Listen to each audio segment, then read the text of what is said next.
Hello' everyone, পুনৰ এটি নতুন ভিডিঅ'ৰ সৈতে মই মধুমিতা।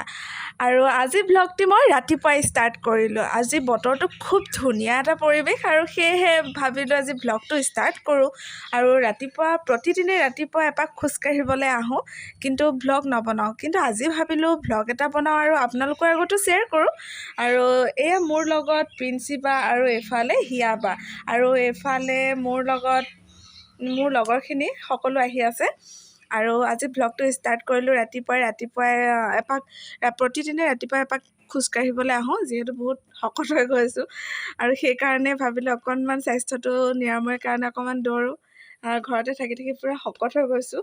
আৰু বহুতে ঘৰৰ ওচৰতে এখন ফিল্ড আছে।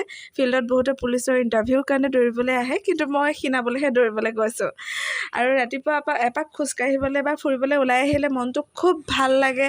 আৰু ৰাতিপুৱাৰ খোজকাঢ়িবলৈ আহিলে আমাৰ স্বাস্থ্যৰ কাৰণে খুব ভাল।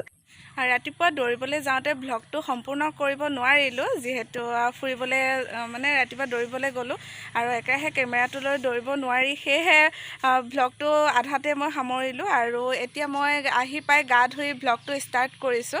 যিহেতু এইকেইদিন বৰষুণ দি আছিল আৰু বৰষুণৰ পাছত আজি বতৰটো ৰ'দ দিছে আৰু পূৰা ঘৰত চাৰিওফালে কাপোৰ ধুই মেলি দিছে। মই ভাতকেইটা খাই আজৰি হৈ বাহিৰতে বহি আছোঁ আৰু ভাবিলোঁ ভ্লগটো ষ্টাৰ্ট কৰোঁ আৰু আপোনালোককো দেখাওঁ পূৰা আমাৰ ঘৰৰ ওচৰৰ পূৰা চাৰিওফালে পৰিৱেশটো কেনেকুৱা হৈ আছে। পূৰা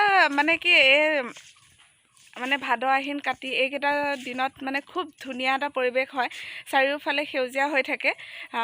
বাহিৰতে থাকি ভাল লাগে, ভিতৰত পূৰা এনেকুৱা ছিজনবিলাকত এইকেইটা দিনত বহুত বেছি গৰম হয়, ভিতৰত থাকি ভাল নালাগে। বাহিৰতে গছৰ তলতে বহি থাকি খুব ভাল লাগে।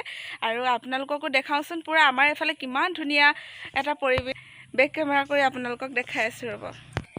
এয়া আপোনালোকে দেখিছে চাৰিওফালে সেউজীয়া হৈ আছে। এনে লাগিছে যেন প্ৰকৃতিয়ে আমাৰ বাবে দলিচা পাৰি থৈছে।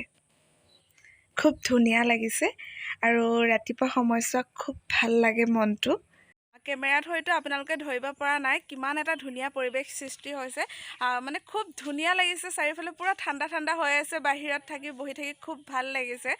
আপোনালোকেও চাগে এনেকুৱা এটা পৰিৱেশত থাকি খুব ভাল পায়, মই খুব ভাল পাওঁ। আৰু সেয়েহে আপোনালোকৰ আগতো শ্বেয়াৰ কৰিলোঁ। যিমানখিনি মই মুখেৰে ক'লেও যিহেতু ব্যক্ত কৰিব নোৱাৰোঁ কিমান ভাল লাগিছে। আপোনালোকে এনেকৈ পথাৰৰ ওচৰত পথাৰৰ কাষত যদি কাৰোবাৰ ঘৰ আছে নিশ্চয় অনুভৱ কৰিব পাৰিছে। আৰু যাৰ নাই এনেকুৱা মুকলি ঠাইলৈ এবাৰ আহি চাবচোন, খুব ভাল লাগিব। নেক্সট ভ্লগত মই হেয়াৰ কেয়াৰৰ ভ্লগ দিম। মোৰ চুলিখিনিৰ কেনেকৈ মই ট্ৰিটমেণ্ট কৰোঁ, কেনেকৈ বা স্পা কৰোঁ মই ঘৰতে, কেনেকৈ যতন লওঁ মোৰ চুলিখিনিৰ ওপৰত, মই গোটেইখিনি আপোনালোকক দেখাম। বিশেষকৈ স্কিন কেয়াৰৰো মই নিজৰ স্কিনটো কেনেকৈ কেয়াৰ কৰোঁ বা কি কৰোঁ গোটেইখিনি আপোনালোকক দেখাম। তেনেহ'লে মোৰ ভিডিঅ'বোৰ আপোনালোকে সোনকালে পাবৰ কাৰণে আপোনালোকে মোৰ চেনেলটো ছাবস্ক্ৰাইব কৰি দিব। আৰু নতুন নতুন ভিডিঅ'সমূহ অতি সোনকালে পাবৰ কাৰণে আপোনালোকে বেল আইকনটো টিপিবলৈ নাপাহৰিব। আৰু ভিডিঅ'বোৰ চাই যদি ভাল পায় তেনেহ'লে লাইক কৰিব। আৰু কিবা যদি জানিব লগা থাকে মোৰ ভিডিঅ'ৰ জৰিয়তে তেনেহ'লে মোৰ কমেণ্টত আপোনালোকে কিবা যদি জানিব লগা আছে কমেণ্টত জনাব। আজিলৈ মোৰ ভিডিঅ'টো ইমানতে সামৰণি মাৰিছোঁ। অহাকালিলৈ নতুন এটা ভিডিঅ' লৈ অহাৰ প্ৰতিশ্ৰুতিৰে আজিলৈ বিদায় মাগিছোঁ। Thank U.